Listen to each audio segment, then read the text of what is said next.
문재인 대통령과 여야 5개 정당의 원내대표가 참석하는 여야정 협의체 첫 회의가 청와대에서 열렸습니다. 탄력 근로제 확대와 아동수당의 수혜 대상 확대 등 12개 항목이 담긴 합의문도 나왔습니다. 남북이 한강과 임진강 하구를 함께 쓰기 위한 공동 수로 조사를 시작했습니다. 남북 공동조사단은 1953년 정전협정 이후 65년 만에 처음 열린 바다에서 우선 안전한 물길을 찾고 이후엔 함께 골재를 채취하거나 생태 공원을 만드는 방안을 논의하기로 했습니다. 수도권의 한 아파트에서 주민이 경비원을 개에 빗대 폭언과 욕설을 쏟아냈습니다. JTBC가 확보한 음성 파일에는 항의하는 경비원을 향해서 개가 주인을 보고 짖느냐는 주민의 육성이 담겨 있습니다. 한반도 내륙에 바람이 뚝 끊기면서 전국 대부분 지역에서 초미세먼지 농도가 나쁨 수준 이상으로 올라갔습니다. 당분간 공기가 탁할 걸로 예상되는 가운데 임신부가 미세먼지를 오래 마시면 태아가 천식을 앓게 될 가능성이 최대 6배 이상 높아진다는 연구 결과도 나왔습니다. 단풍으로 물든 계룡산입니다. 사찰로 가는 길과 등산로가 갈라지는 곳인데요. 하지만 등산로만 이용을 하려고 해도 사찰에 입장료를 내야 합니다. 끝나지 않는 사찰 관람료 논란, 잠시 뒤 밀착 카메라에서 전해드립니다. 공기청정기가 도로 위로. 내일을 바꾸는 현대수소 전기차. 예, 시청자 여러분, JTBC 뉴스룸을 시작하겠습니다. 이 사진, 그렇게 쉽게 볼 수 있는 사진은 아닙니다만 앞으로는 계속 볼 수 있을지 모르겠습니다. 오늘 청와대에서는 문재인 대통령과 여야 5개 정당의 원내대표들이 모두 참석한 가운데 여야정 국정상설협의체 첫 회의가 열렸습니다. 이 자리에서는 기업들의 요구를 수용해서 탄력 근로제를 확대 적용하는 등 12개 항목을 담은 합의문도 나왔습니다. 청와대와 여야 지도부가 모여서 협치와 대화를 약속했다는 점에서 의미는 있어 보이는데 구체적인 성과물을 낼 수 있을지는 좀 더 지켜봐야 할 것 같습니다. 서복현 기자입니다. 문재인 대통령은 인사말에서부터 협치를 강조했습니다. 경제와 민생이 어렵고 또 남북 관계를 비롯해서 국제 tình勢가 아주 급변하고 있는 그런 상황이기 때문에 협치를 바라는 그런 국민들 기대가 매우 높습니다. 실제 회의 결과가 합의문으로 나오는 성과가 있었습니다. 정부와 여야는 경제 민생 상황이 엄중하다는 공통된 인식 아래 국민의 삶을 개선하기 위한 입법과 예산에 초당적으로 협력한다. 합의문에는 기업의 어려움을 해소하기 위해 현재 최대 3개월로 되어 있는 탄력 근로제 기간을 확대 적용하고 아동수당 대상을 확대한다는 내용 등 모두 12개 항목이 담겼습니다. 협치의 발판을 마련했다는 평가가 나왔지만 큰 틀에서 협력한다, 노력한다 등 원칙 수준의 결론도 많아 이견을 좁혀 결과물을 내기까지는 앞으로가 더 중요한 상황입니다. 판문점 선언 비준 동의와 정부의 탈원전 정책 등 핵심 쟁점을 놓고선 정부 여당과 야당 간의 입장 차이가 다시 확인되기도 했습니다. JTBC 서복현입니다. 예, 최근에 야당이 청와대에 여러 가지 문제를 놓고 각을 세워왔기 때문에 여야정 회의가 과연 열릴 수 있겠느냐는 우려도 있었습니다. 그러나 오늘 회의에서는 서로 간에 덕담이 오가고 웃음소리도 이어졌습니다. 이어서 박유미 기자의 보도입니다.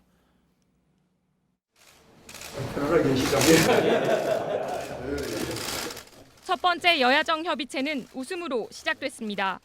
당초 100분으로 예정됐지만 2시간 40분으로 늘어났습니다. 청와대는 오찬 메뉴로 탕평채를 내놨는데 영조의 탕평책에서 유래한 음식으로 조화와 화합의 의미라고 설명했습니다. 실제 참석자들은 오늘 만남을 대체로 긍정적으로 평가했습니다. 굉장히 좋은 분위기 속에서 우리 국정 전반에 대해서 기탄 없이 이야기를 나누었습니다. 작금의 경제와 민생 상황이 급박하고 엄중하다는데 여당과 야당 그리고 정부가 인식을 같이 하고 있다는 점을 확인한 것만으로도. 하지만 문 대통령과 야당 사이에 긴장감이 흐르는 장면도 없진 않았습니다. 바른미래당 김관영 원내대표는 인사 문제를 꼬집었고 인재 풀이 편협된 이런 인사고 항평 인사라고 국민들이 보지 않고 있기 때문에. 자유한국당 김성태 원내대표는 임종석 청와대 비서실장을 겨냥했습니다. 청와대 인사의 자기 정치가 도를 넘고 있습니다. 문 대통령은 메모를 하면서 야당의 지적을 경청하는 모습을 보였습니다. 청와대 김을겸 대변인은 문 대통령이 오늘 이 자리가 고맙다며 첫 출발이 아주 좋았다는 소감을 밝혔다고 전했습니다. JTBC 박유미입니다. 예산결산위원회에서는 오늘 여야 의원들 간의 거친 말싸움도 있었습니다. 말만 들어보면 국회 선진화법 이후에 사라졌던 국회 주먹 다짐이 또다시 불거질 뻔했던 것으로 보이긴 하는데 청와대와 여야가 대화와 협치를 약속한 날에 벌어진 일이어서 더 큰 비난을 받고 있습니다. 임소라 기자입니다. 더불어민주당 박영선 의원의 질의가 끝나자마자 자유한국당 장제원 의원이 작심한 듯 발언에 나섭니다. 박영선 의원이 한국당 송환석 의원을 지목해 경제 위기를 조장한다는 식으로 비난했다면서 반발한 겁니다. 이거는 심각한 명예훼손입니다. 속기록 보십시오. 속기록 보십시오. 그렇게 잘못 들은 얘기가 저렇게 하지 마세요. 속기록 보세요. 소비 이야기에서 소비만 야당이 그렇다 그랬. 여당이 곧바로 해명에 나섰지만 언쟁은 이어집니다. 우리 야당 간사님께서는 좀 그렇게 좀 이해를 해주시고 참 말씀 교묘하게 하시죠. 말씀이 그게 뭐예요? 아주 교묘하게. 박완조 의원 등 여당 의원들도 장 의원에게 속기록을 확인해보자 독해 능력이 없다며 공격에 나섰습니다. 결국 예결위 회의장에선 나와라, 쳐봐라 등 막말이 오가며 파행이 빚어졌습니다. 누가 다 불었어? 이후 장제원 의원이 한 주먹도 안 되는데 라고 말한 것이 알려지면서 민주당과 한국당의 감정의 골은 깊어졌습니다. 그러나 장 의원은 한 주먹 발언은 박완조 의원을 앞에 두고 한 말은 아니었으며 자신의 보좌진과 이야기 나누는 과정에서 나온 발언이었다고 해명했습니다. JTBC 임소라입니다. 김동연 경제부총리와 장하성 정책실장을 바꾸라던 자유한국당이 갑자기 주장을 바꿨습니다. 국회에서 내년도 예산안 심사가 본격 시작되면서 한국당 소속의 안상수 예결위원장이 예산안 심사를 앞두고 두 사람을 교체하는 것은 부적절하다고 주장한 겁니다. 지금까지 한국당의 요구와는 전혀 다른 입장입니다. 김나한 기자입니다. 안상수 예결위원장은 국회 예결위 전체 회의에서 김동연 부총리와 장하성 정책실장의 교체설을 언급했습니다. 예산 관련된 분들의 인사설이 있습니다. 국회와 정부 또 여야 간 협의를 심도 있게 해야 되는데 그 한 축이 인사설에 휘말리는 등 라디오 프로그램에서도 같은 주장을 했습니다. 1년 살림을 결정하는 이 시점에 수장을 바꿔놓는다? 그것은 말이 안 되죠. 지난주에는 김성태 원내대표가 비슷한 취지의 말을 했습니다. 이른바 경제 투톱의 후임 인선을 위한 검증에 착수한 것으로 알려지고 있다는 언론 보도가 나오고 있습니다. 경제가 이미 망가질 대로 망가진 마당에 후임자가 온다 한들 하지만 한국당은 최근까지도 두 사람의 교체를 요구해왔습니다. 우리나라 경제정책을 잘못 끌어가고 있는 당사자들을 경질 요구하지 않으면 임종석 비서실장은 두 경제수장의 교체와 관련해 인사권자가 아니라 답할 수 없다고 말했습니다. JTBC 김나한입니다. 남북이 한강 하구를 함께 개발하기 위해서 오늘부터 공동 수로 조사를 시작했습니다. 지도상으로는 이렇게 매우 가까워 보이지만 65년 만에 처음 열린 물길이어서 오늘 첫 번째 조사에서는 남북의 경험 많은 어부들조차 길을 헤맸다고 합니다. 이 바다에서 남북은 앞으로 함께 골재를 채취하고 생태 공원을 만드는 방안을 논의하기로 했습니다. 유선희 기자의 보도입니다. 멀리서 나타난 배 한 척이 우리 배 옆으로 다가옵니다.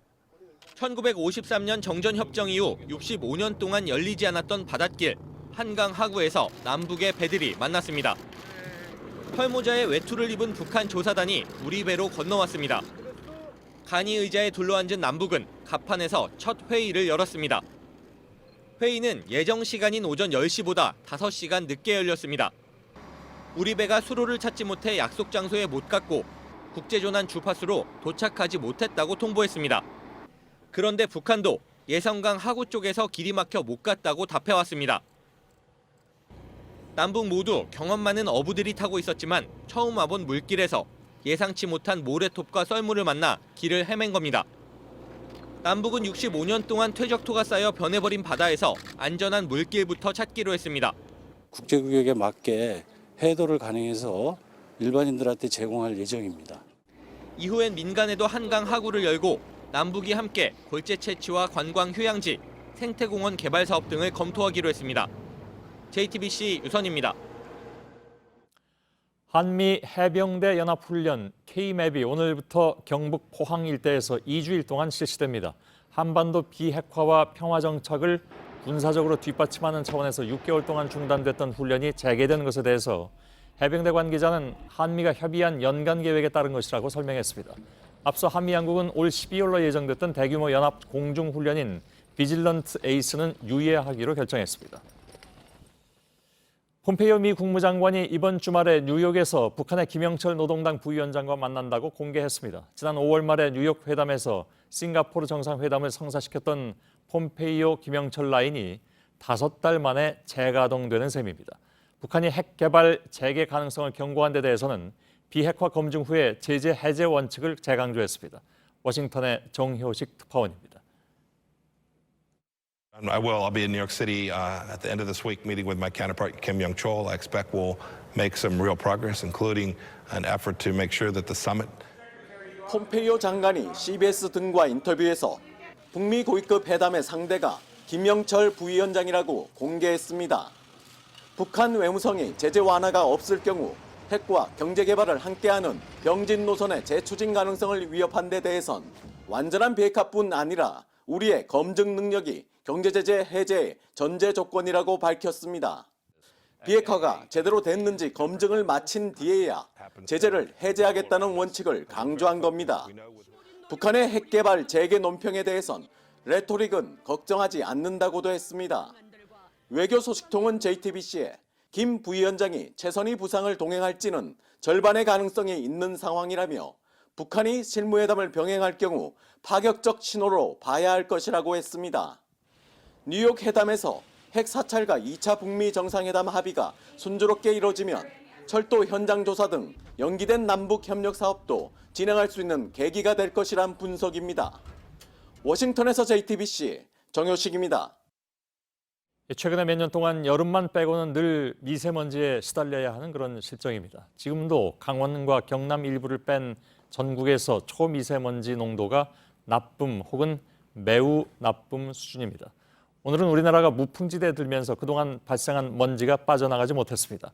오늘 밤부터는 중국에서 미세먼지가 또 유입될 것으로 보여서 내일 공기는 더 나쁠 것으로 보입니다.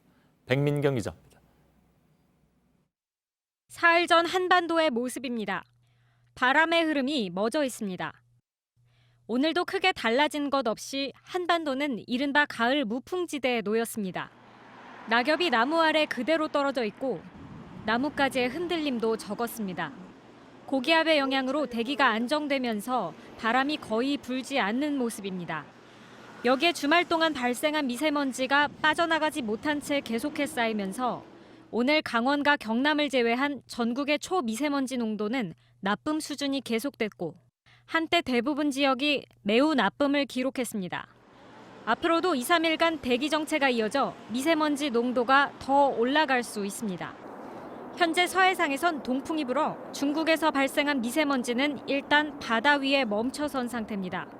그런데 엎친 데 덮친 격으로 오늘 밤엔 서풍이 불어 이 중국발 스모그가 국내로 유입될 가능성이 커졌습니다. 답답한 하늘은 목요일쯤 전국에 비가 내리면서 나아질 것으로 기상청은 전망하고 있습니다. JTBC 백민경입니다. 임신부가 미세먼지를 많이 마시면 태아까지 천식에 걸릴 위험성이 월등히 높아지는 것으로 나타났습니다. 아기는 세상에 나오기 전부터 미세먼지에 시달리고 있는 셈이죠. 초미세먼지 때문에 일찍 죽는 사람이 매년 12,000명에 이른다고 하는데 미세먼지가 우리 몸에 미치는 영향은 어디까지인가? 배양진 기자의 보도입니다. 각종 호흡기 질환이 기승을 부리는 환절기.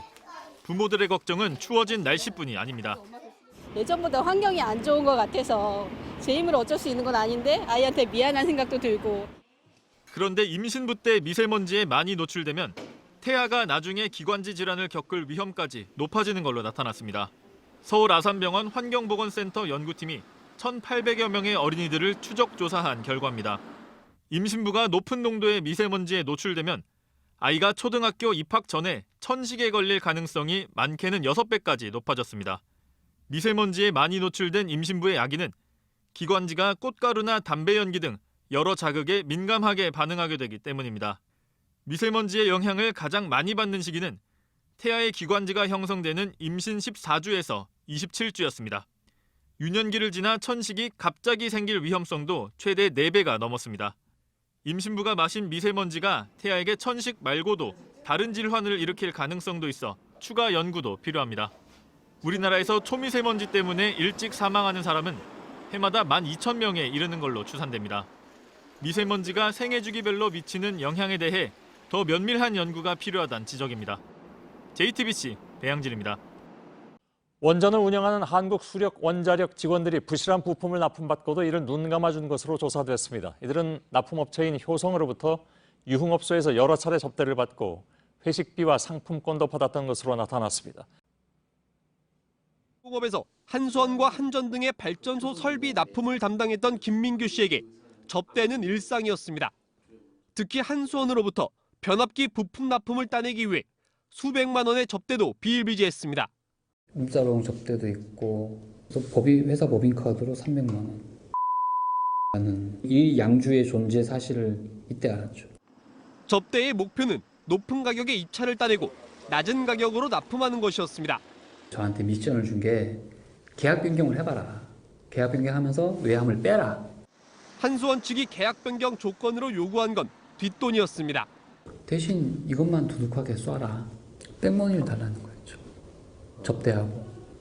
한수원에는 한 2천 정도의 로비 자금이 들어갔어요. 접대 자금이. 김 씨가 국민신문고를 통해 해당 사실을 제보한 건 지난해 9월입니다. 하지만 산업통상자원부는 한수원의 자체 감사를 맡기면서 조사는 지지부진했습니다.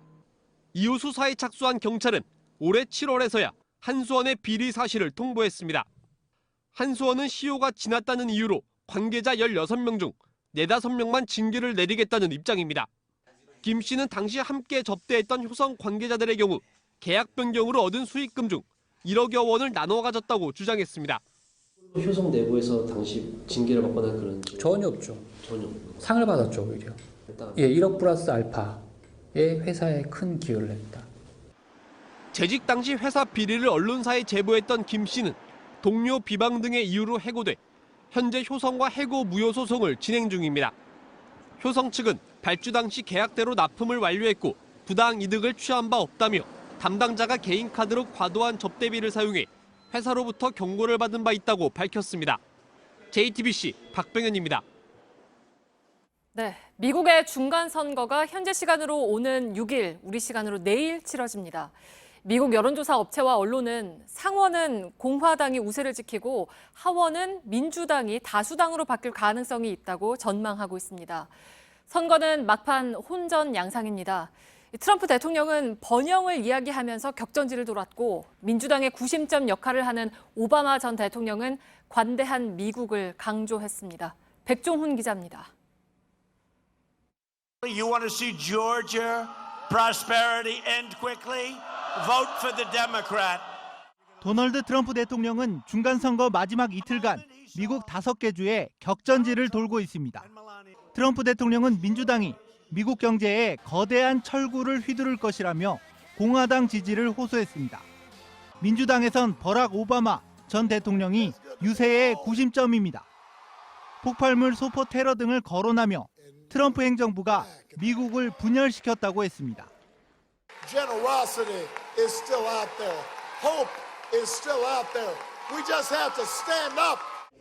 이번 선거는 상원 100석 중 35석, 하원 435석 전체와 주지사 36명을 뽑습니다. 선거 예측 기관 538 등은 공화당이 상원 다수당의 지위를 지키고 하원에선 민주당이 이길 것으로 예측했습니다. 워싱턴 포스트도 민주당의 하원 승리를 전망했습니다. 공화당이 하원에서 패하더라도 대북 정책은 크게 바뀌지 않을 전망입니다. 외교적 해법은 민주당의 정책 기조입니다. 다만 외교 군사 등 북핵 관련 핵심위원회를 독식한 민주당이 각종 청문회를 열어 견제를 강화할 공산이 큽니다. 이른바 샤이 트럼프로 불리는 트럼프 지지층이 결집할 경우 하원의 민주당 의석수가 줄거나 민주당의 과반 여부도 달라질 수 있습니다. JTBC 백종훈입니다. 네, 시진핑 중국 국가주석은 최근 트럼프 대통령과 통화에서 미국과의 무역 갈등은 중국이 원하는 것이 아니라고 해서 무역 분쟁에서 중대 모멘텀이 오는 게 아니냐 하는 관측이 나왔었죠. 시 주석이 오늘 중국이 앞으로 세계로부터 15년 동안 40조 달러, 우리 돈 4경 5천조 원어치를 수입하겠다고 했습니다. 중국이 개최한 첫 국제 수입 박람회에서 개방을 강조하며 한 말인데 이 자리에선 미국의 보호무역도 비판했습니다. 다음 달 1일 G20에서 미중 정상회담을 앞두고 밀리지 않겠다는 의지로도 읽힙니다. 신경진 특파원입니다. 우리나라 등 172개국 3,600여 개 기업이 제1회 상하이 국제수입박람회에 참가했습니다. 시진핑 주석은 개막식에서 15년간 30조 달러의 상품과 10조 달러 규모의 서비스를 수입하겠다고 말했습니다. 기업의 경영환경 선진화 등 개혁 개방의 구체적 방안도 약속했습니다. 미국이 비판해온 지식재산권 침범 등에 대한 예방책으로도 주목됐습니다. 시 주석은 미국의 보호무역 비판도 빼놓지 않았습니다. 开放带来进步，封闭必然落后。 이날 한국, 중국, 일본 등의 증시 주요 지수는 1% 내외의 하락을 기록했습니다. 시진핑 주석이 수입 증대와 개방 기조를 강조했지만 시장은 무역 전쟁 종결까지는 다소 시간이 걸릴 수 있다고 반응한 것이라는 분석입니다. 베이징에서 JTBC 신경진입니다. 네, 미국 정부가 이란에 대한 경제 제재를 완전히 복원했습니다. 미국의 동맹국은 이란과 원유 거래를 할 수 없고 어기면 불이익을 받게 됩니다. 일단 한국은 한시적으로 예외를 인정받은 걸로 전해져서 당분간은 숨통을 틀 수 있을 것으로 보입니다. 박현주 기자입니다. 트럼프 정부는 이란 핵협정에서 탈퇴한 이후 제재 수위를 높여왔습니다. The United States will withdraw from the Iran nuclear deal. In the meantime, powerful sanctions will go into full effect. 지난 8월 1차 제재에 이어 오늘부터 2차 제재에 들어갔는데 이란산 원유를 비롯해 항만, 에너지 부문 거래와 이란 중앙은행과의 거래가 완전히 막히게 됐습니다. The sanctions that will be reimposed tomorrow are the toughest sanctions ever put in place on the Islamic Republic of Iran. These sanctions have already had an enormous impact. We've already reduced Iranian crude oil exports by over 1 million barrels per day. That number will fall farther. 미국의 제재를 어기는 국가는 미국과 금융거래에 있어 불이익을 받게 됩니다. 다만 8개 국가에 대해서만 한시적으로 예외를 인정해주기로 했는데 여기에 우리나라도 포함된 것으로 전해졌습니다. 이란산 원유 수입을 꾸준히 줄인다는 조건으로 앞으로 6개월 동안은 이란산 원유를 수입할 수 있게 된 겁니다. 이란산 초경질유 수입에 상당히 의존하고 있는 우리 석유화학 업계는 당장 최악의 상황은 피하게 됐습니다. 하지만 제재가 장기화될 상황에 대비해 새로운 수입처를 찾는 등 대책 마련이 시급한 상황입니다. JTBC 박현주입니다. 서울의 한 초등학교에서 담임 교사가 아이 한 명을 반성문을 제대로 쓰지 않았다는 이유로 반 친구들에게 돌아가면서 때리게 했습니다. 맞은 아이와 때린 아이 모두 정신적인 고통에 시달리고 있습니다. 학부모들 사이에 논란이 커지자 서울시 교육청도 감사에 나섰습니다. 김민관 기자입니다. 초등학교 3학년 A군의 등입니다. 곳곳에 시퍼렇게 멍이 들었습니다. 지난달 30일 서울 강북구의 한 초등학교에서 담임교사 B씨는 같은 반 아이들 25명에게 A군의 등을 3대씩 때리라고 시켰습니다. 수업 시간에 떠들었는데 반성문을 제대로 쓰지 않았다는 이유에서입니다. A군이 사건 당시 쓴 글엔 100대 맞아서 너무 아플 것 같다. 오늘이 마지막이란 내용이 담겨 있습니다. A군은 현재 정신과 치료를 받고 있습니다. 때린 아이들도 트라우마에 시달리고 있습니다. 한 아이는 집에서 돌아와 울었다며 학교가 가기 싫었다고 적었습니다. 선생님이 내뱉은 욕설도 머릿속을 떠나지 않습니다. A군의 부모는 교사 B씨를 경찰에 고소했고 다른 학부모들도 고소를 준비 중인 것으로 전해졌습니다. 논란이 커지면서 서울시 교육청까지 나섰고 해당 학교에 대해 감사를 진행 중입니다. 취재진이 B씨의 해명을 듣기 위해 여러 차례 연락했지만 답은 오지 않았습니다. JTBC 김민관입니다. 네, 아파트 경비원을 상대로 한 갑질 논란도 끊이질 않습니다. 수도권의 한 아파트 주민이 경비원에게 개가 주인을 보고 짖느냐면서 10분 가까이 욕설을 퍼부은 사실이 뒤늦게 드러났습니다. 주차장에 차단기를 바로 올려주지 않았다는 이유입니다. 저희가 확보한 당시 음성 녹음 파일을 서효정 기자가 전해드립니다. 지난 7월 경기도 화성의 한 아파트에서 경비원 72살 조모 씨는 야간 근무를 서고 있었습니다. 저 호출 받아보니까 외부 차량이에요. 자, 입주자다. 문 열어달라. 그래요. 종료를 하셔야 됩니다. 그냥 그랬어요. 무조건 열라 그래요. 결국 주차장 차단기를 올렸지만 분위기는 심상치 않았습니다. 경비실로 찾아온 40대 입주민 A씨의 욕설이 시작됐습니다. 내가 아저씨한테 그런 설명 듣자 그랬어요 지금? 그럼 설명. 내가 지금 주민이라고 얘기하잖아. 아니 내가 문을 열어달라는데 자꾸 무슨 소리 하는 거야? 이 주민은 조 씨의 뺨도 때렸습니다. 내가 지금 몇 번 얘기했어 당신한테? 3번 얘기했지. 가시오. 쳤어요? 쳤어? 가시오가 뭐야? 주민한테. 그러더니 경비원을 개에 비유합니다. 경비한테 치사해지. 아무 때나 짓냐 주인한테도 짓냐 개가? 이렇게 실랑이를 하다 조 씨는 뒤로 넘어져 손목을 다쳤습니다. 사건 이후 아직까지도 우울증에 시달리고 있습니다. 아프게 남는 거는 개가 주인 보고 짖냐 할 때 우리는 개로 알았기 때문에 저렇게 경비를 갖다가 인간으로 안 보기 때문에 저렇게 했지 않냐. 검찰은 지난달 주민 A씨를 상해 혐의로 재판에 넘겼습니다. JTBC 서효정입니다.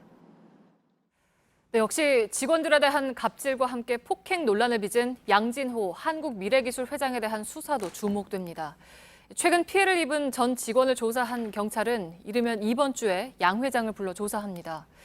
양 회장이 불법 영상물 공급과 유통 등에 적극 관여했다는 의혹도 조사 대상입니다. 문상혁 기자입니다.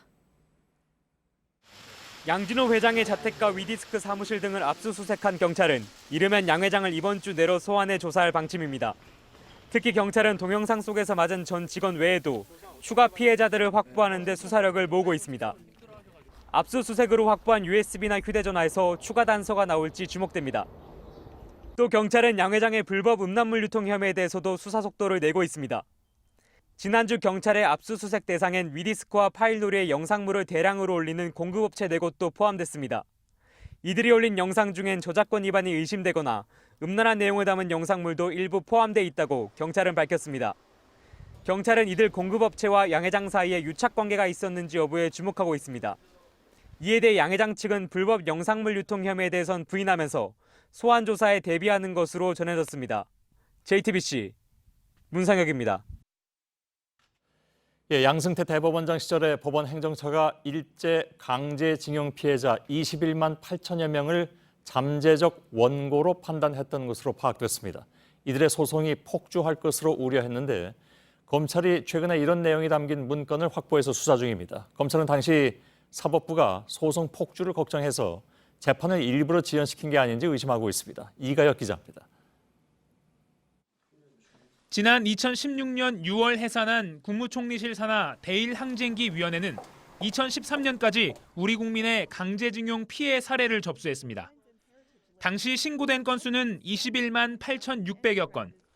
그런데 2013년 12월 양승태 대법원장 시절 법원행정처가 이 통계를 활용해 피해자들의 추가 소송을 우려한 문건을 작성한 걸로 파악됐습니다. 문건엔 피해자들을 잠재적 원고라고 적었습니다. 또 국내에 지점이나 재산이 있는 일본 기업을 상대로 한 소송 폭주가 예상된다는 판단도 담았습니다. 당시 대법원이 피해자들의 배상 청구권을 인정하는 첫 판단을 내놓으면서 추가 소송이 잇따를 걸로 걱정을 한 겁니다. 특히 앞서 JTBC가 보도한 대로 20조 원대 손해배상을 우려하면서 추가 소송을 막을 계획을 세운 시나리오 문건도 이즈음 만들어졌습니다. 검찰은 이 같은 문건들이 잇따라 나타나면서 행정처가 징용 피해자 재판을 고의로 지연시킨 정황이 더 짙어졌다고 판단하고 있습니다. JTBC 이가혁입니다. 아베 정부는 우리 대법원 판결에 대해서 국제법에 비춰볼 때도 있을 수 없는 판단이라고 말했습니다. 그러면서 한국 정부가 책임져야 한다면서 연일 강경 입장을 쏟아내고 있죠. 그런데 오늘 일본의 변호사와 학자 100여 명이 아베 총리의 관련 발언에 위화감을 느꼈다면서 개인 청구권은 소멸되지 않았다는 내용의 공동 성명을 발표했습니다. 이지은 기자입니다. 가와카미 시로 변호사 등 일본 변호사와 학자 등 100여 명이 공동 성명을 발표했습니다. 이들은 강제징용 피해자 문제의 본질은 인권 문제라며 피해자와 사회가 받아들일 수 없는 국가 간 합의는 진정한 해결이 될 수 없다고 지적했습니다. 그러면서 한일 청구권 협정에 의한 개인 청구권은 소멸하지 않는다고 강조했습니다. 개인의 배상 청구권이 완전하고 최종적으로 해결됐다는 아베 총리의 설명은 오도된 것이라고 비판했습니다. 성명은 이번 판결을 계기로 근본적인 해결을 해야 한다고 촉구했습니다. 신일철 죽음이 판결을 수용하고 사죄와 배상을 포함해 피해자와 사회가 받아들일 수 있는 행동을 취해야 한다는 요구입니다. 앞서 일본 언론은 아베 정부가 신일철 죽음과 비슷한 소송이 진행 중인 회사 70여 곳에 피해자 측과 화해를 하거나 배상금 지불에 응하지 말라는 설명회를 진행 중이라고 보도한 바 있습니다. JTBC 이지은입니다. 양심적 병역 거부자에 대한 대체 복무 방식을 둘러싸고 논란이 계속되고 있습니다. 정부가 현역병의 2배만큼 교도소에서 근무하는 방안을 검토하고 있는 데에서 일부 시민단체들은 또 다른 처벌이나 마찬가지라면서 반대하고 있습니다. 그러나 현역 복무의 강도와 기간 등을 고려해서 형평성을 갖춘 대체 복무제가 나와야 한다는 목소리도 만만치 않습니다. 최승기 기자입니다. 징벌적 대체 복무제 반대한다. 푸른 수의를 입은 시민단체 활동가들이 철창 안에 서 있습니다. 현재 논의되고 있는 정부의 대체 복무제 방안에 반대하는 겁니다. 국방부가 검토 중인 것으로 알려진 방안은 크게 3가지를 담고 있습니다. 현역병의 2배인 36개월 동안 교정시설에서 합숙하는 방식입니다. 또 양심적 거부인지 걸러낼 심사기구를 국방부 산하에 두겠다는 겁니다. 일부 시민사회단체는 또 다른 처벌이나 마찬가지라며 보다 인권에 맞는 대책을 마련하라고 요구했습니다. 현역 복무와 다르지 않을 수준의 난이도를 갖고 있는 복무라면서 기간은 2배를 하겠다는 건 또다시 징벌을 내리겠다라는 것이라고 저희는 평가하고 있습니다. 다만 대체 복무제와 기존 현역 복무 사이에 큰 차이가 없다면 병역 기피가 나타나거나 현역병과의 형평성 문제가 불거질 수 있다는 반론도 나옵니다. 2배 정도는 되는 것이 적절하지 않을까. 약하게 설정돼 있을 경우에 그 사람들이 병역 기피의 수단으로 악용할 수 있거든요. 국방부는 아직 아무것도 정해진 바가 없고 조만간 결론을 내릴 예정이라고 밝혔습니다. JTBC 최승기입니다. 음주운전 사고에 대한 처벌을 크게 강화하는 윤창호법이 이번 정기국회에서 처리될 것으로 보입니다. 오늘 문희상 국회의장과 여야 5당 대표가 법안 처리에 합의했는데 지난주에 이용주 의원의 음주운전이 알려지면서 국회가 그냥 넘어갈 수 없게 된 측면도 큽니다. 이선화 기자의 보도입니다. 오늘 윤창호 씨 친구들이 자유한국당과 바른미래당을 차례로 찾아 윤창호법의 빠른 통과를 요청했습니다. 다른 여러 가지 사안들에 묻힐까 봐 저희는 걱정이 많이 되더라고요. 그래서 올해 안에 본회의 통과를 목표로 하는 당론 결정을 직접 해주셨으면 당부드리고 싶어요. 윤창호법은 음주운전으로 사망 사고를 내면 최대 살인죄까지 적용할 수 있도록 처벌 규정 등을 강화하는 내용을 담고 있습니다. 지난달 여야 의원 104명이 공동 발의했습니다. 발의에 동참했던 이용주 민주평화당 의원이 최근 음주운전으로 적발되면서 다시 한번 법안 통과에 대한 목소리가 높아지기도 했습니다. 문희상 국회의장과 여야 5당 대표는 오늘 정례 오찬 모임인 초월회에서 법안 처리에 합의했습니다. 윤창호법을 비롯한 여야의 큰 관련이 크게 없는 민생 법안에 우리가 만장일치로 이번에 정기국회에 입법을 하자라는 데 이해 없으시죠? 예. 네, 그럼 그걸 하나 완전히 합의를 했었네. 다만 여야 5당 대표들은 판문점 선언 비중과 특별재판부 설치 등 쟁점 사안에 대해서는 입장 차이만 확인하는 데 그쳤습니다. JTBC 이선아입니다. 정부의 유치원 공공성 강화 정책에 반발하는 사립 유치원들은 여전히 게릴라식으로 폐원을 추진하고 있습니다. 이런 가운데 한국유치원총연합회 경기도회가 정부 회계 시스템과 온라인 모집에 참여할 테니까 유치원 건물 이용료를 받게 해달라고 요청했습니다. 강신우 기자입니다. 지난주부터 유치원 신입생 모집이 시작됐습니다. 유치원 입학부터 추첨, 등록까지 온라인으로 처리하는 처음 학교로 시스템에 참여한 사립유치원은 지난해 비해 11배나 늘었다지만 여전히 30% 수준입니다. 특히 서울이 82%인데 비해 경기도는 18% 수준으로 지역 편차가 큽니다. 그런데 한유총 경기도지회는 처음 학교로 참여와 국가 회계 시스템인 에듀파인 사용을 받아들이겠다는 공문을 경기교육청에 보냈습니다. 문제는 조건을 붙였다는 겁니다. 유치원 건물 이용료 등 합리적 보상을 위한 제도를 마련해달라는 겁니다. 경기교육청은 받아들일 수 없다는 입장입니다. 애초에 유치원 시설을 갖추고 공공성을 유지하는 것을 전제로 인가가 난 만큼 시설 사용료를 별도로 지급할 근거가 없다는 겁니다.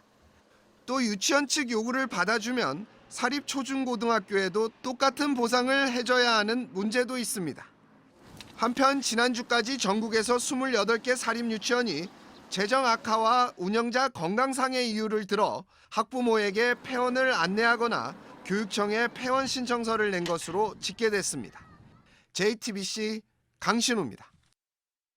평검사 때부터 서울중앙지검과 법무부 또 대검만 맴도는 검사를 이른바 귀족검사라고 부른다고 하는군요. 이런 검사들 중에는 특정 간부의 라인으로 불리우면서 좋은 자리를 대물림처럼 이어받으면서 각종 의혹에 휘말리는 이들도 있습니다.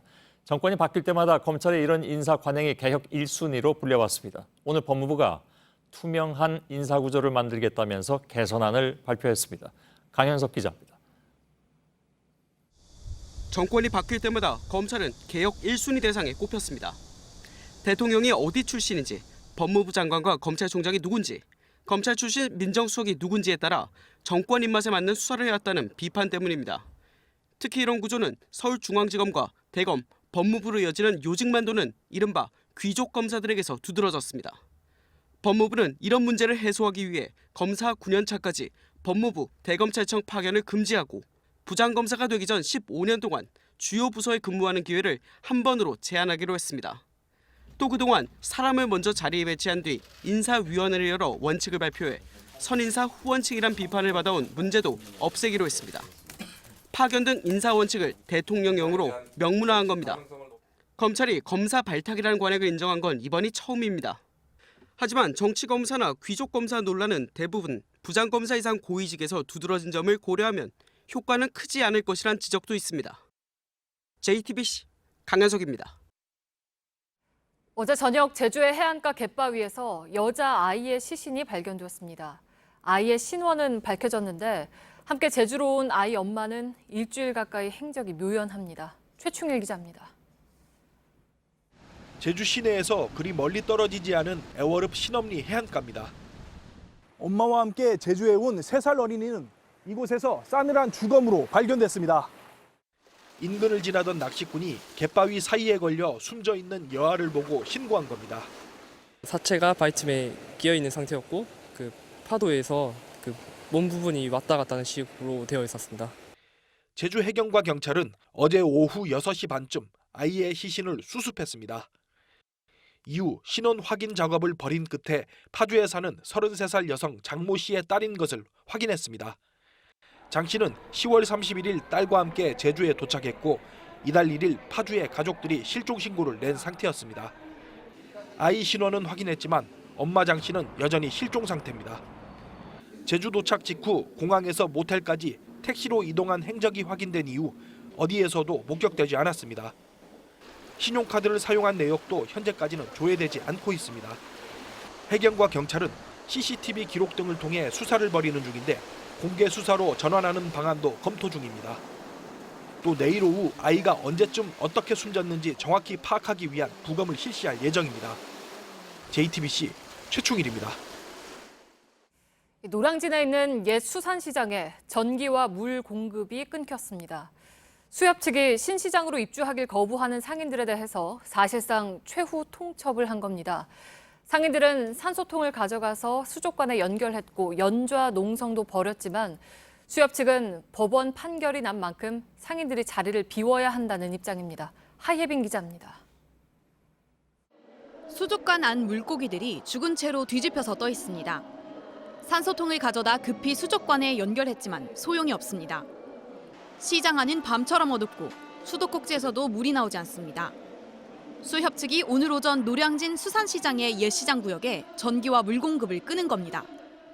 구시장 안쪽으로 들어와 봤습니다. 대낮인데도 이렇게 캄캄하고 상인들은 촛불을 켜놓고 일하고 있습니다. 상인들은 울상이 됐습니다. 다 뒤집어져가지고 이런 식으로 산소가 공급이 제대로 안 되니까 죽고 있는 거예요. 이게 울고 싶은 심정이고. 수협은 지난 2016년 노량진 수산시장 현대화 사업으로 옛 시장 상인들을 신시장으로 입주시키려고 했지만 상인들이 거부해 어쩔 수 없다는 입장입니다. 명도 집행을 4차례 진행했는데 반발로 집행이 안 된 상황이에요. 명도 소송으로는 더 이상 시장 정상을 할 수 없다는 판단 하에. 하지만 옛 시장 상인들은 신시장의 자리가 좁고 임대료가 비싸기 때문에 입주하기 어렵다고 주장합니다. 옛 시장 상인 150여 명은 수협의 단수와 단전 조치에 반발하면서 연좌 농성도 벌였습니다. 수협이 당분간 전기와 물 공급을 중단하겠다는 입장이어서 논란은 계속될 걸로 보입니다. JTBC 하혜빈입니다. 부산의 대표적인 도심 하천인 동천이 물고기들 무덤이 됐습니다. 강 수질을 개선하고 생태 하천으로 바꾸겠다며 공사를 하는 과정에서 제대로 대책을 마련하지 않아서 발생한 일입니다. 구석찬 기자입니다. 어른 팔뚝만한 숭어들이 고통스러운 듯 가쁜 숨을 몰아쉽니다. 시궁창 같은 물에서 서서히 죽어가는 물고기 떼도 보입니다. 친환경 생태 하천 공사가 한창인 부산 도심 하천, 동천의 모순적인 풍경입니다. 허연 배를 드러내며 죽은 물고기 사체입니다. 공사 중인 하천 바닥 2km 구간 곳곳에서 악취를 풍기며 썩어가고 있습니다. 부산시가 최근 탁한 수질을 개선시킨다며 바닷물을 끌어오는 관로를 깔기 위해 동천물을 빼면서 나타난 현상입니다. 공사 기간 바닷물이 올라오지 못하도록 물막이 시설을 설치했지만 바다로 이어지는 작은 어도 하나 만들지 않았습니다. 결국 동천에 있던 물고기 떼만 오도 가도 못한 채 갇혀버린 겁니다. 어느 정도 살길을 열어주고 저쪽으로 하든지 말도 못하게 많이 죽었어요. 그 완전히 무덤이지.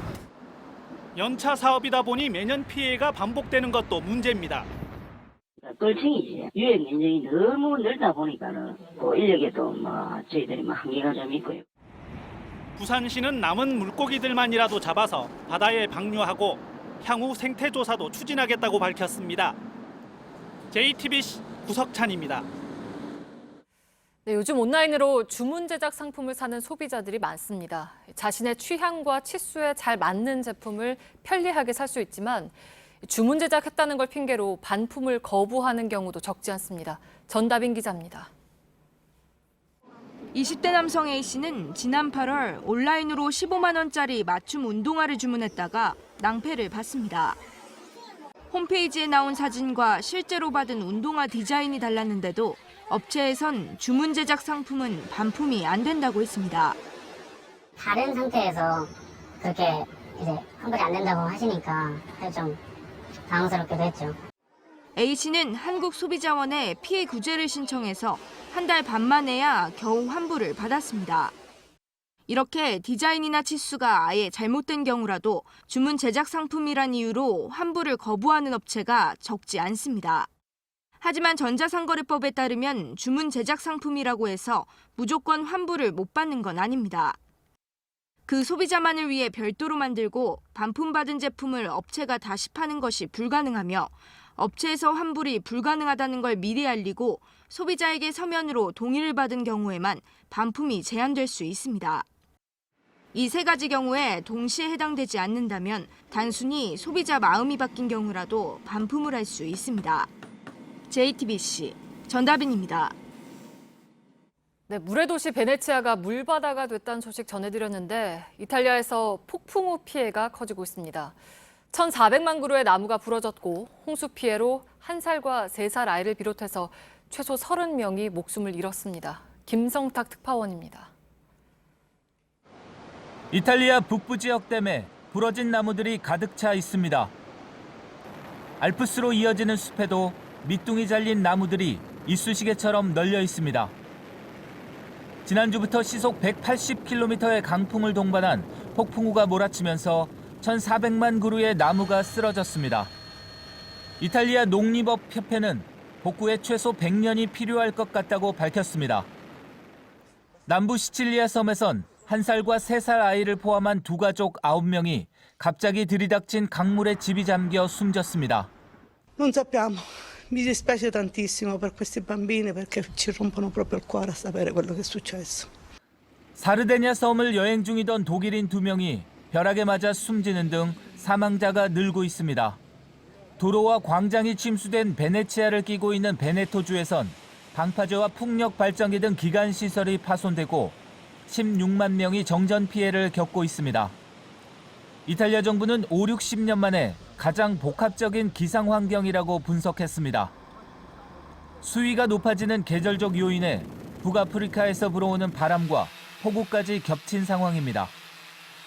이탈리아 6개 주에 최고 수준의 기상경보가 발령 중인 가운데 유럽에 가장 비가 많이 오는 11월이 될 것이란 예측도 나오고 있습니다. 런던에서 JTBC 김성탁입니다. 네, 프랑스 남부 마르세유 시내에서는 6층과 5층짜리 건물 2동이 갑자기 무너졌습니다. 현재까지 2명이 다친 걸로 보이는데 사상자가 더 늘어날 가능성도 있습니다. 이주찬 기자입니다. 건물이 무너져 내렸습니다. 잔해가 좁은 골목길을 뒤덮었습니다. 소방대원들이 바쁘게 움직입니다. 현지 시간 5일 오전 9시쯤 프랑스 남부 마르세유 1구 구도심 지역에서 6층과 5층 건물 2동이 무너져 내렸습니다. 목격자들은 거실에서 TV를 보고 있는데 갑자기 쿵 하는 소리가 난 뒤 연기가 구름처럼 퍼졌다고 말했습니다. 현재까지 2명이 다쳐 인근 병원으로 옮겨졌습니다. 해당 건물 중 한 동은 붕괴 위험 때문에 이미 퇴거 명령이 내려진 곳이었다고 AP통신은 보도했습니다. 실제로 건물의 창문 일부는 판자로 가려져 있었고 곳곳에 큰 균열이 있었다고 덧붙였습니다. 하지만 아직까지도 12명이 이 건물을 주소지로 두고 있어 사상자가 더 있을 수 있다고 AFP는 전했습니다. 현지 당국은 20여 대의 소방차와 40여 명의 구조대원을 보내 수색 작업을 벌이고 있습니다. 인구 86만여 명의 마르세유는 프랑스에서 두 번째로 큰 도시입니다. 약 2600년의 역사를 갖고 있어 보수나 철거 대상 건물이 많은 곳이라고 외신은 전했습니다. JTBC 이주찬입니다. 미국을 향하고 있는 중미 이민자 행렬 캐러밴이 하루 200km를 이동하며 강행군을 이어갔습니다. 아직 미국까지 1000km 넘게 남았는데 여정을 포기하거나 무리해서 빠져나가는 이탈자가 생기고 있습니다. 이동 수단을 지원하기로 약속했던 멕시코 당국이 입장을 바꾸면서 안전을 보장받지 못하는 상황도 맞고 있습니다. 부소현 특파원입니다. 현재 1차 캐러밴이 지나고 있는 베라크루스주는 이민자들에게는 죽음의 길로 불립니다. 멕시코만 접경주인데 최근 수년간 이곳에서 수백 명의 이민자가 몸값을 노린 범죄 조직에 납치, 실종됐습니다. 올해 최소 174명이 묻힌 비밀 매장지가 발견되기도 했습니다. 캐러밴이 위험 지역을 경로로 택한 건 주 당국이 멕시코시티까지 버스를 제공하겠다고 했기 때문이라고 외신은 전했습니다. 교통편 지원은 멕시코시티 단수로 취소됐습니다. 난관에 빠진 캐러밴은 현지 시간 4일 멕시코에 진입한 이후 가장 긴 거리인 200km를 이동했습니다. 고된 여정이 이어지며 일부는 포기하거나 무리해서 빠져 독자적으로 이동하는 이탈자도 생겨나고 있습니다. 한때 7,000명을 넘었던 1차 캐러밴 규모는 4,000명 이하로 떨어졌습니다. 현지 언론은 현재 멕시코에 12,000명의 캐러밴이 있는 것으로 추정된다고 보도했습니다. 캐러밴이 다가올수록 미국은 대응 수위를 높이고 있습니다. 텍사스, 애리조나, 캘리포니아주 국경에는 군인 7,000명이 사전 배치됐습니다. 로스앤젤레스에서 JTBC 부소연입니다. 지난 1월 성추행 피해를 폭로하며 미투 운동을 촉발시켰던 서지현 검사가 가해자로 지목된 안태근 전 검사장과 국가를 상대로 1억 원의 손해배상 청구 소송을 냈습니다.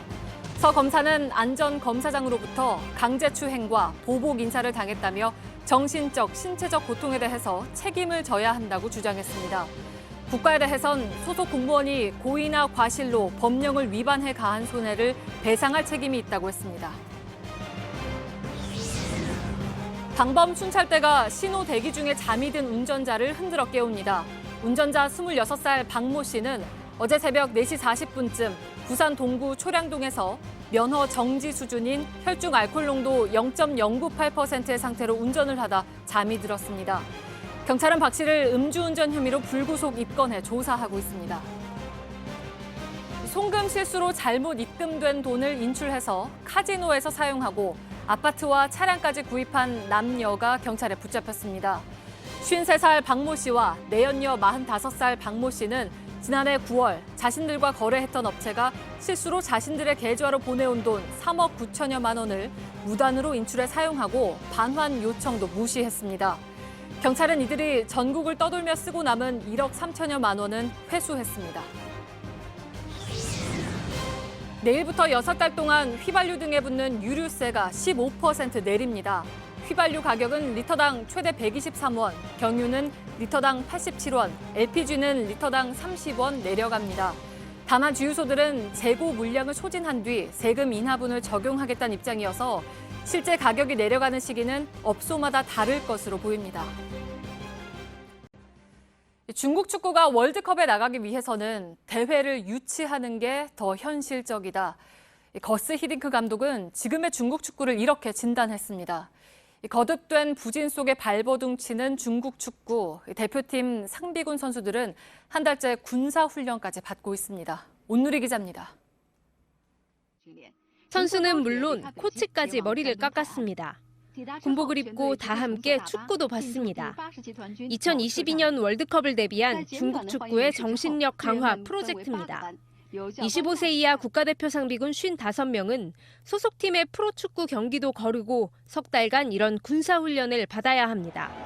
3년 전 중국은 축구로 우뚝 선다, 즉 축구 굴기를 내걸었습니다. 시진핑 주석이 30년 안에 월드컵 개최는 물론이고 우승을 해야 한다고 말했습니다. 그러나 축구는 마음먹은 대로 되지 않았습니다.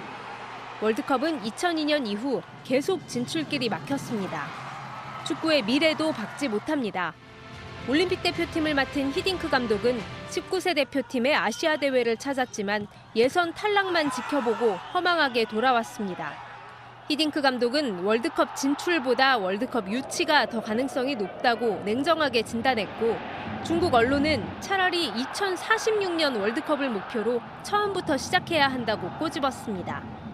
응원하는 팀이 강등돼 울어버린 볼보이가 화제일 정도로 축구 열기는 높지만 중국 축구의 현실은 여전히 답답하기만 합니다. JTBC 온누리입니다.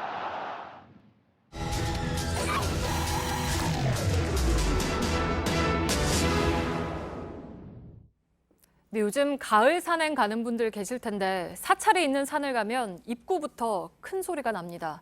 등산객들에게 절이 관람료를 받기 때문입니다. 이 돈은 사찰 수익이라서 면세에 카드도 받지 않아서 이를 둘러싼 갈등이 깊습니다. 밀착 카메라 구혜진 기자입니다. 붉게 물든 산이 등산객들의 걸음을 늦춥니다. 바람에 흩어지는 낙엽은 막힌 가슴을 뻥 뚫습니다. 이런 그림 같은 경치를 직접 보려면 돈을 내야 합니다. 산에 있는 사찰이 관람료를 받고 있기 때문입니다. 불합리한 정도가 아니고 강도들이죠. 지금 그건 하루 이틀 얘기니까 세금 안 내잖아요. 단풍철을 맞아 등산객들로 북적이는 계룡산 국립공원입니다. 국립공원 입장료는 오래전 폐지됐지만 이 탐방로를 이용하려면 사찰이 입장료를 내야 하는데요. 지난해 밀착 카메라 보도 이후 조계종에서는 입장료는 필요하지만 카드 결제기를 도입하겠다고 했는데 1년 사이 얼마나 변했을까요? 입장료를 카드로 계산하려던 등산객들이 놀랍니다. 왜 카드가 왜 안 돼요? 현금 못 들어갈 뻔했어. 못 들어갈 뻔했네. 현금 못 들어갈 뻔했네 우리. 화를 내기도 합니다. 현금만 든대. 진짜 이거 잘못하는 거지. 매표소엔 종교단체는 세금을 면제받아 신용카드 사용이 불가능하다는 안내도 붙어 있습니다. 슈퍼 구멍 가게에서 카드를 다 받는데 여기 어떻게 보면 기업인데 이것도. 근데 카드를 안 받는다는 게 말이 안 되지. 사찰이 운영하는 주차장도 상황은 비슷합니다. 현금은 없는데 지금? 입금받아 되니까 주차하시고 오세요. 종교단체 면세 조항은 영리 영업엔 해당되지 않습니다. 게다가 현금 징수로 주차장 입구 1km 전부터 도로는 차들로 꽉 들어차 혼란스러운 상황. 때문에 경찰들도 동원됩니다.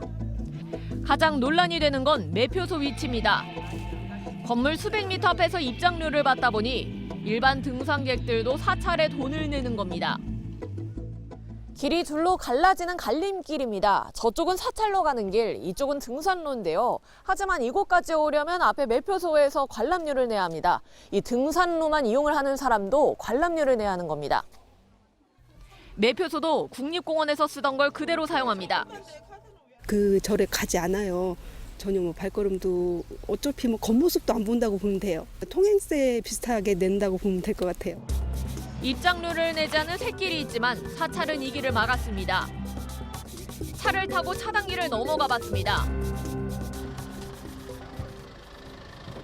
요금을 내지 않았는데도 매표소 안쪽으로 들어올 수 있었는데요. 신도들과 사찰 관계자들이 이용할 수 있는 넓은 주차장이 마련돼 있습니다. 문화재 관람료를 끊고 올라가야 되니까 사찰에도 그럴 거예요. 사찰 측은 관람료는 사찰 안의 문화재 관리비라고 주장합니다. 문화재청에서 받는 문화재 보수비가 있지만 너무 적어 어쩔 수 없이 징수해야 한다는 겁니다. 산 자체는 국립공원이지만 이곳에 편입된 사찰 땅도 등산객들에 의해 침해돼 이에 대한 재산권도 주장합니다. 하지만 관람료 수입의 절반 가까이는 해당 사찰에서 쓰이는 것이 아니라 조계종법상 교육분담금 등의 명목으로 중앙으로 보내집니다. 한 해가 지나도록 관람료 논란은 해결되지 않고 있습니다. 가을 산행에 나섰다 산 초입부터 기분을 상하는 등산객들이 내년 이맘때는 없어야겠습니다. 밀착 카메라 구혜진입니다.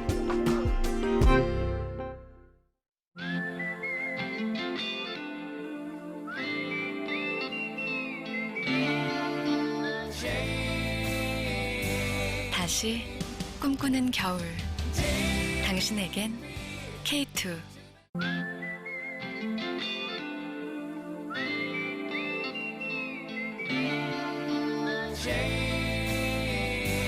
다시 꿈꾸는 겨울. 당신에겐 K2.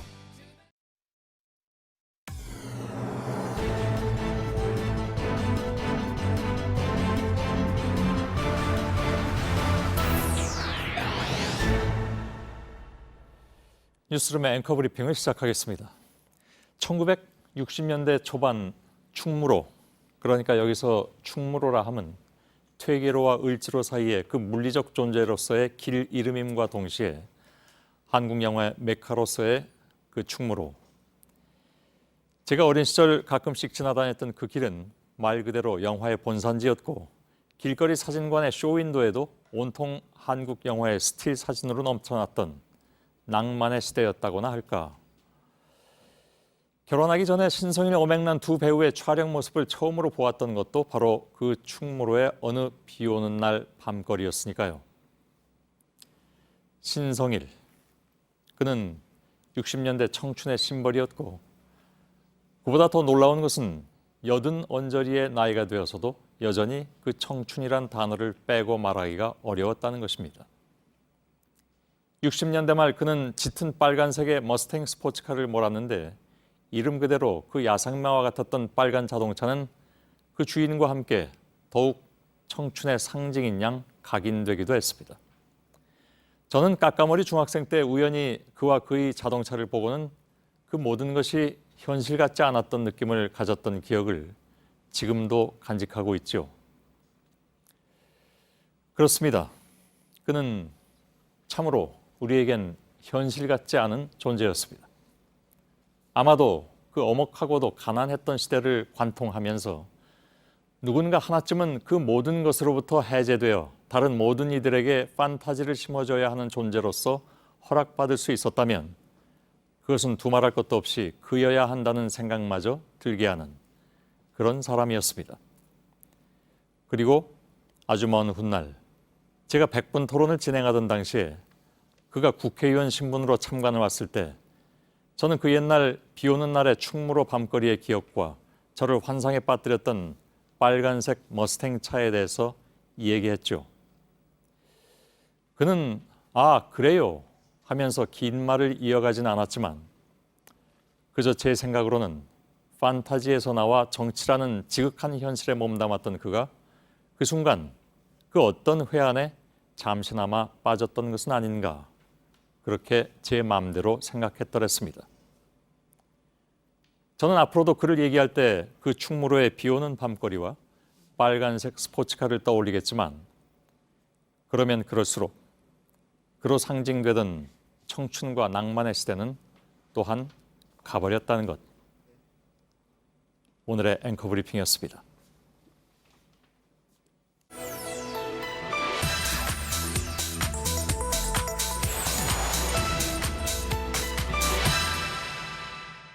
We also reaffirm the continued presence of U.S. troops stationed on the Korean Peninsula.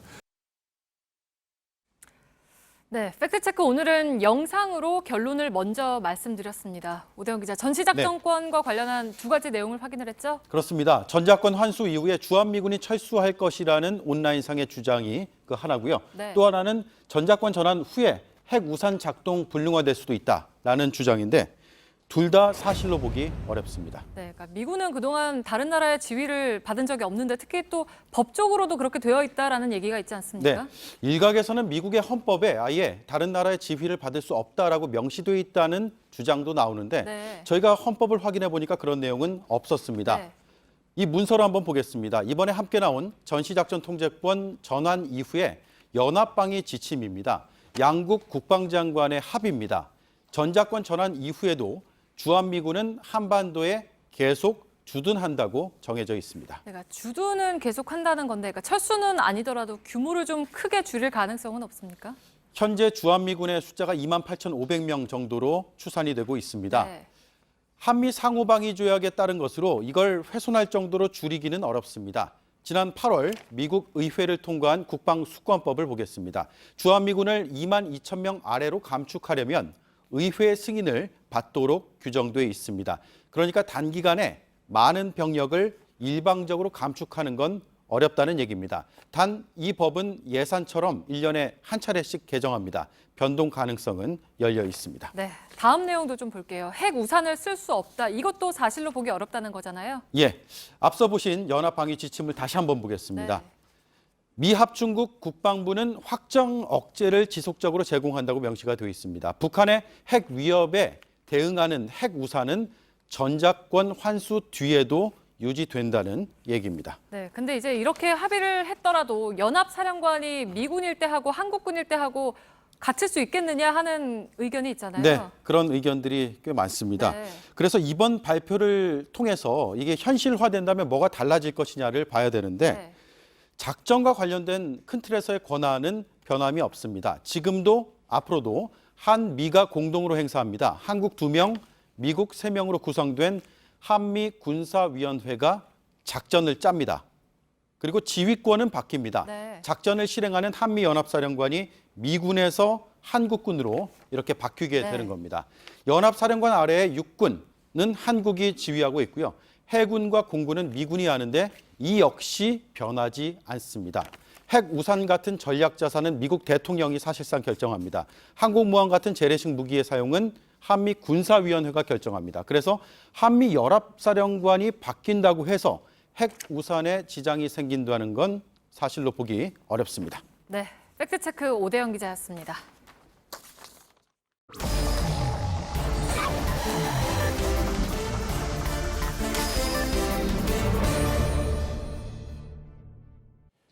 예, 비하인드 뉴스 시작하겠습니다. 박성태 기자가 나와 있습니다. 자, 첫 번째 키워드를 부탁합니다. 예, 첫 키워드는 배 또는 간이 나왔다입니다. 예, 이게 무슨 얘기인가요? 예, 배가 나왔다는 말은 이선권 북한 조평통위원장이 민주당 김태년 정책위 의장에게 했다는 말로 지금 전해지고 있는데요. 예. 배 나온 사람은 예산을 맡으면 안 된다라고 얘기를 했다고 해서 논란이 되고 있습니다. 오늘 김성태 한국당 원내대표가 이성권 위원장의 이 발언을 비판했는데 직접 들어보겠습니다. 예. 참말로 간이 배 밖으로 놓았습니다. 진짜 배 나온 사람은 자신도 누군지 잘 알 텐데.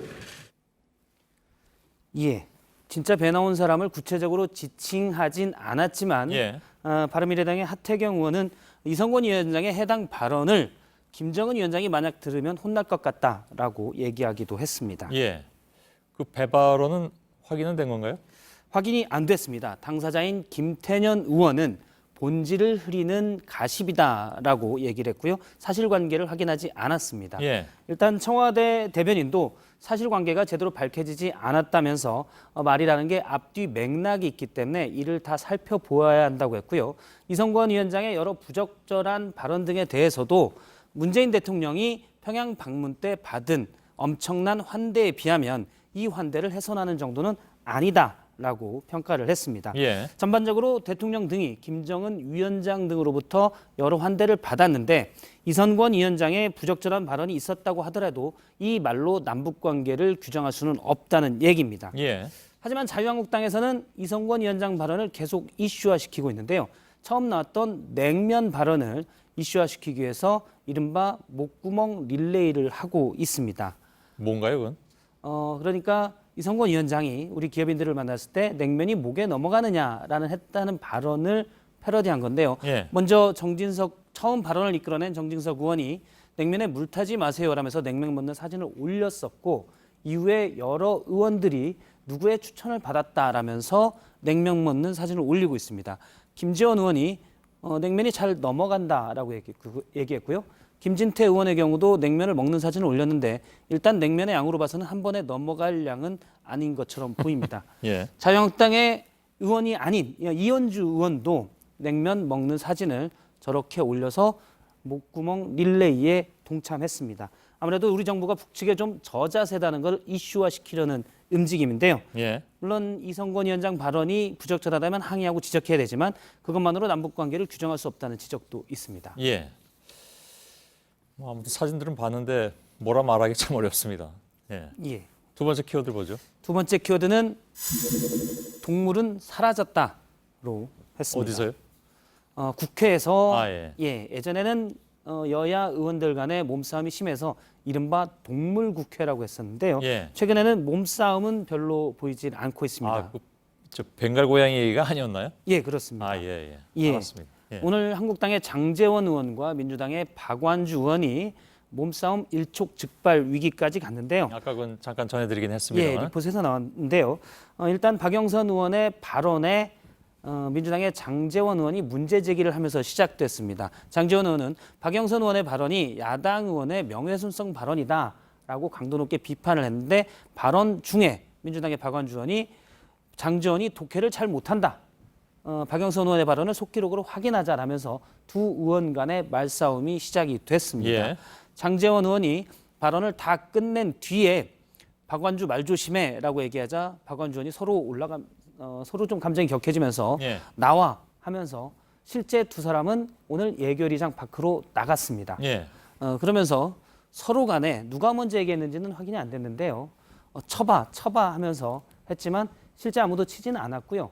다른 의원들과 보좌진들이 말리면서 되게 쳐봐 하면 그래서 치는 상황으로 가는 경우는 저는 못 봤습니다. 그렇습니다. 예. 서로 내가 먼저 치겠다는 아니고요. 쳐봐라고 했었고요. 아무도 치진 않았습니다. 애들 싸움 얘기하는 것 같아요. 예. 아무튼 예. 말리면서 나왔고요. 나중에 장제원이 돌아서면서 보좌진에게 한 주먹도 안 되는 게라고 얘기해서 이 말 부적절하다라고 좀 논란이 되기도 했습니다. 예. 아무튼 뭐 보기 좋은 모습은 아닙니다.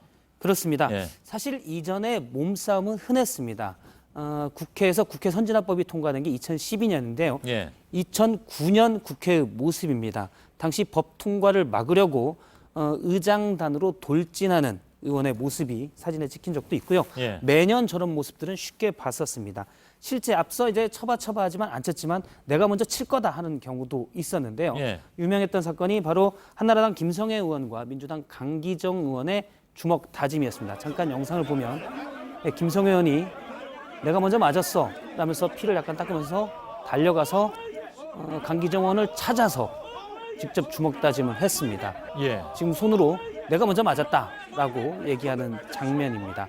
실제 굉장했네요. 예, 다시 강기정 봐도. 의원도 예. 맞아서 얼굴에 피가 묻었었고요. 주변에 있는 다른 사람을 때려서 나중에 논란이 되기도 했었습니다. 예. 당시에도 많이 논란이 됐고요. 나중에 벌금형을 선고받았었는데요.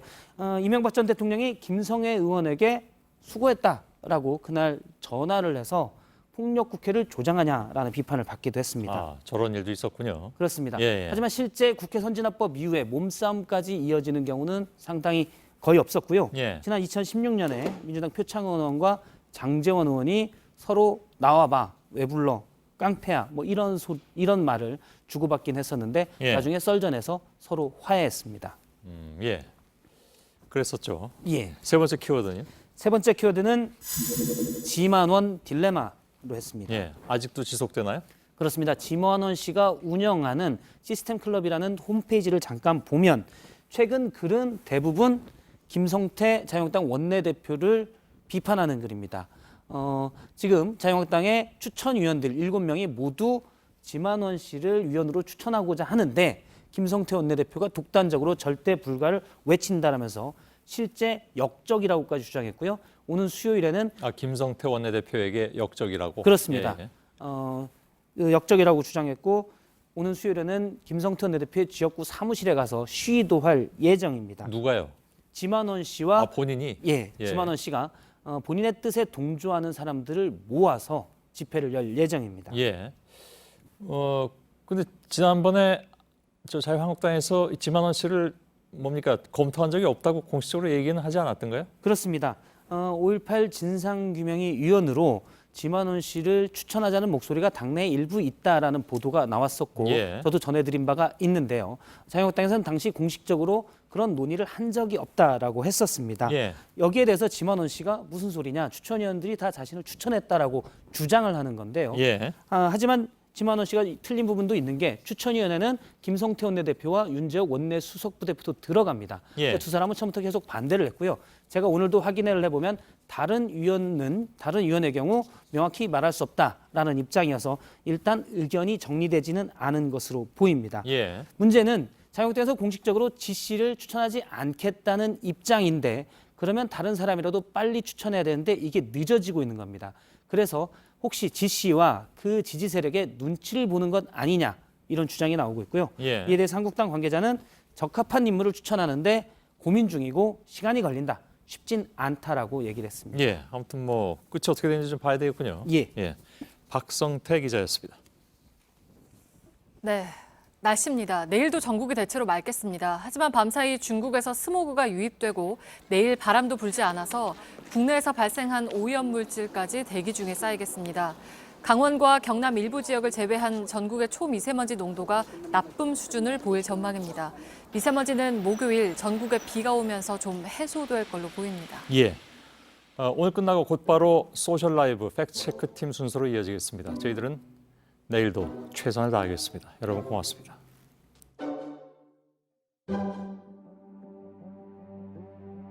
There must be more to life than this. There must be more to life than this.